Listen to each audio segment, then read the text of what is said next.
ওয়া ইজাল কুবুরু বুসিরাত, যেদিন কবরগুলিকে উন্মোচিত করে দেওয়া হবে বা কবরগুলিকে খুলে দেওয়া হবে বা কবরের দ্বারগুলিকে খুলে দেওয়া হবে, সেই দিন মানুষ কবর থেকে দাঁড়িয়ে যাবে। এবং মা আয়েশা সিদ্দিকা রাদিয়াল্লাহু তাআলা আনহা হাদিস বর্ণনা করেন, তিনি বলেন, ইয়া রাসূলুল্লাহ, যেদিন হাসরের মাঠ কায়েম হবে সেদিন তো মানুষ সবাই দাঁড়িয়ে থাকবে, এবং যেদিন আল্লাহ সুবহানাহু ওয়া তাআলা কবরগুলিকে, যেটা আপনি বলেন কবরগুলিকে উন্মোচিত করে দেওয়া হবে, সেদিন কবর থেকে মানুষ কি অবস্থায় দাঁড়িয়ে যাবে?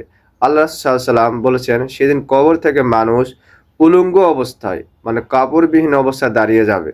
মা আয়েশা সিদ্দিকা রাদিয়াল্লাহু তাআলা বলেন, ইয়া রাসূলুল্লাহ, সেদিন কি মানুষজন উলঙ্গ অবস্থায় দাঁড়িয়ে যাবে? এই অবস্থায় কি হাসরের মাঠ কায়েম হবে? আল্লাহ রাসূল সাল্লাল্লাহু আলাইহি ওয়াসাল্লাম বলেছেন, মানুষজন কবর থেকে যখন উলঙ্গ অবস্থায় দাঁড়িয়ে যাবে, এই উলঙ্গ অবস্থায় আল্লাহ রাব্বুল আলামিন হাসরের মাঠ কায়েম করবে।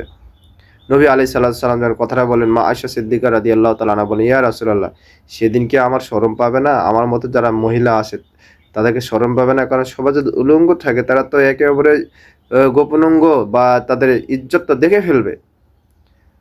আল্লাহ রাসূল সাল্লাল্লাহু আলাইহি ওয়াসাল্লাম বলেন, হে আয়েশা, তুমি বোঝো, আমি যা বলি তা একটু শোনো। আমি নবী যা জানি তুমি তা জানো না, আমি নবী যা দেখি তুমি তা দেখো না। আমার উপর আল্লাহ যা ওহী করে অন্য কারোর উপর ওহী করে না।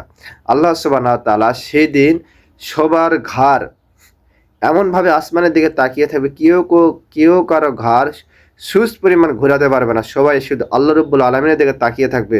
আমাদেরকে কবর থেকে ডাক দেওয়া হয়েছে, আমাদেরকে হাসরের মাঠ কায়েম করা হবে, কখন আমাদের বিচার করা হবে, এই চিন্তা তারা মগ্ন থাকবে।